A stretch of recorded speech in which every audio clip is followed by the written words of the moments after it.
안녕하세요, 멋진 여러분. 제 뷰티 살롱인 샤인브라이트에 오신 것을 환영합니다. 턱을 들어 올리는 것도 도와드릴게요. 여러분이 여기서 최고의 경험을 하기를 바래요.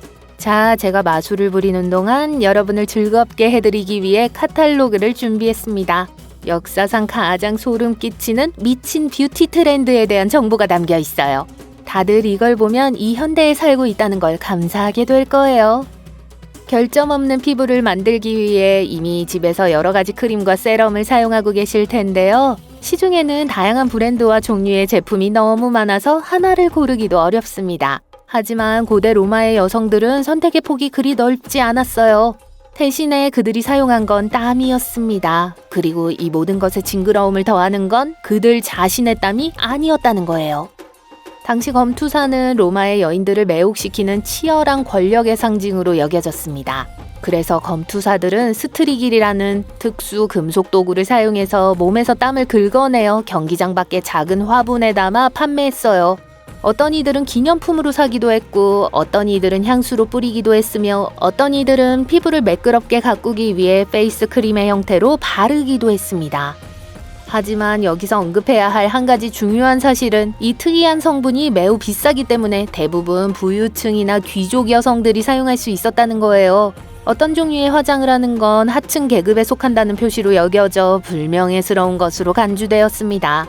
따라서 얼굴에 땀을 바르는 건 부유층 여성들이 자연스러운 아름다움을 강조할 수 있는 몇 안 되는 방법 중 하나였어요. 하지만 잠깐만요. 고대 로마에는 훨씬 더 기괴한 트렌드가 있었어요. 땀이 역겹지 않은 것처럼 로마 여성들의 또 다른 미용 의식에는 거머리가 포함됐어요. 그들은 거머리를 식초에 몇 달 동안 발효시킨 후 이 물약을 머리카락에 발라 염색을 했어요. 재밌는 건 이게 실제로 효과가 있었다는 거예요. 거머리를 사용하면 더 어두운 색을 얻을 수 있었죠. 눈은 영혼의 창이라는 말이 괜히 나온 게 아니에요. 눈가에는 역사적으로도 기이한 뷰티 트렌드가 존재했습니다. 고대 그리스 여성들은 프리다 칼로보다 훨씬 이전에 일자 눈썹을 유행시켰어요.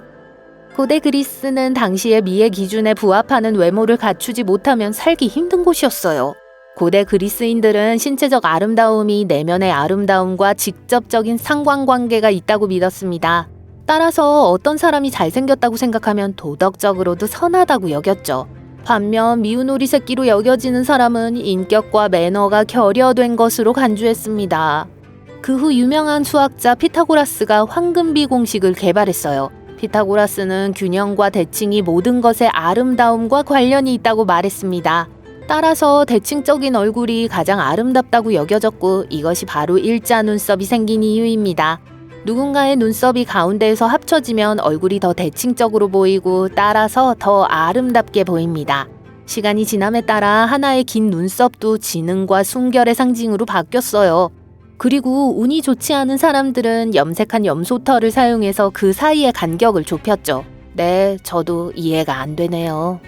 차이점 얘기가 나왔으니 시간 이동을 해볼까요? 고대 그리스 미용 기준에 필요하면 털을 그려라 라는 접근 방식은 중세 말과 르네상스 시대에 이르러 얼굴 털을 모두 제거하자 라는 트렌드로 바뀌게 됩니다. 역사적으로 헤어스타일은 종종 사회 경제적 지위나 심지어 결혼 여부를 나타내는 지표가 되기도 했습니다. 이는 중세 시대에도 마찬가지였어요. 예를 들어 어린 소녀들은 머리를 느슨하고 길게 늘어뜨린 반면 비혼 여성들은 베일이나 두건을 써서 머리카락을 어떻게든 숨겼습니다. 하지만 여성들은 사회에서 기대하는 일반적인 헤어스타일 외에도 크고 눈에 띄는 이마를 만들기 위해 눈썹을 제거하고 헤어라인을 뒤로 넘기기도 했어요. 심지어 속눈썹을 모두 뽑아 최대한 멋지게 보이기도 했습니다. 그들은 이 관행이 아기의 머리를 닮게 만들어 더 순수하고 순진해 보이도록 도와준다고 믿었죠. 또한 더 지적이고 상류층 출신으로 보이게 해준다고 믿었습니다. 이미 상류층에 속해 있고 부를 소유한 사람들도 이러한 트렌드를 따랐어요. 심지어 엘리자베스 1세 여왕도 자신의 눈썹을 꼬집어 이마를 길게 만들곤 했습니다. 하지만 아직 끝난 게 아니에요. 르네상스는 미친 뷰티 트렌드로 가득했습니다. 엘리자베스 시대에도 설탕은 최근에 발견된 거였고 다른 지역에서 수입만 할 수 있었어요. 설탕은 아직 새롭고 흥미로웠기 때문에 사람들은 야채 드레싱부터 약용 혼합물을 만드는 것까지 상상할 수 있는 모든 것에 설탕을 사용했습니다. 하지만 설탕은 너무 비쌌어요. 그렇기 때문에 엄청난 부자가 돼야만 접근할 수 있었죠. 아이러니하게도 설탕을 식단에 추가할 수 있는 부자들은 설탕이 치아에 어떤 영향을 미치는지 알지 못했습니다. 그 결과 부자일수록 치아가 더 많이 썩었어요. 이로 인해 여성들은 설탕을 살 수 있다는 인상을 주기 위해 일부러 치아를 검게 하는 경향이 있었습니다.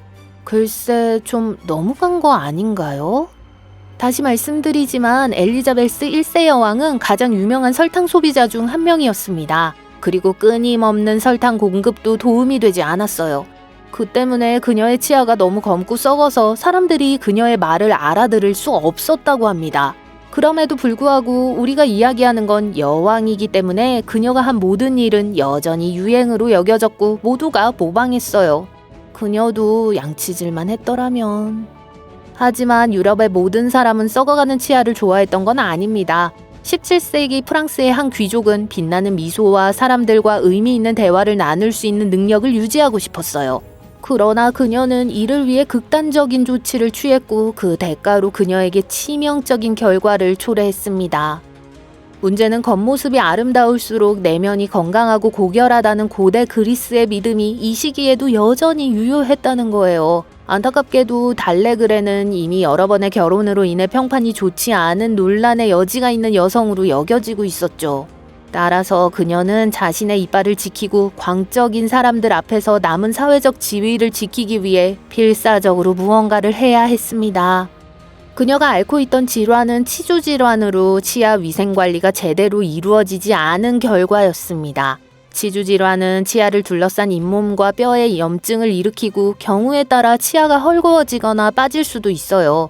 달레그레는 트라우마와 스트레스로 인해 이를 갈게 되었는데 이 또한 도움이 되지 않았습니다. 심지어 언제인지 알 수 없는 시기에 상아로 만든 인공치아로 치아를 교체하기도 했어요. 그러다 상태가 더 악화되자 그녀는 인공치아와 그 주변의 치아에 금선을 감았습니다. 수년 동안 그녀는 모든 것을 안정시키기 위해 끊임없이 와이어를 조여야 했지만 이 방법은 오히려 주변 치아를 더욱 약화시켰죠. 이제 이 사실을 알았으니 치과 의사와 금속 교정기의 발명에 더 감사하시게 될 거예요. 역사상 의심스러운 미용 트렌드는 얼굴 부위에만 국한되지 않았습니다. 오늘날 우리는 건강한 몸매를 유지하기 위해 운동을 하고 특별한 식단을 따르고 있어요. 빅토리아 시대의 여성들도 같은 목표를 가졌어요. 단 한 가지, 그들은 그것을 달성하기 위해 매우 색다른 방법을 사용했죠. 이상적인 허리 라인을 만들기 위한 당시 가장 유명한 다이어트 방법에는 촌충 알이 들어있는 알약을 삼키는 것이 포함됐습니다. 알약을 먹으면 알이 부화해서 기생충이 체내에서 자라기 시작한다는 것이 다이어트의 아이디어였어요. 기생충은 스스로를 먹여 살리기 위해 숙주가 섭취하는 모든 음식의 일부를 섭취하기 시작해요. 따라서 여성들은 칼로리 섭취에 대한 걱정 없이 원하는 음식을 마음껏 먹으면서 동시에 체중을 줄일 수 있었어요. 이 다이어트 자체보다 더 무서운 건 오늘날에도 일부 사람들이 이 방법을 시도한다는 사실인데요. 아름다움은 고통이다 라는 말을 업데이트해야 한다는 걸 보여줄 뿐입니다. 여러분, 솔직히 더 매력적으로 보이고 싶으세요? 그럼 더 많이 웃으세요. 그것이 최고의 성형수술입니다.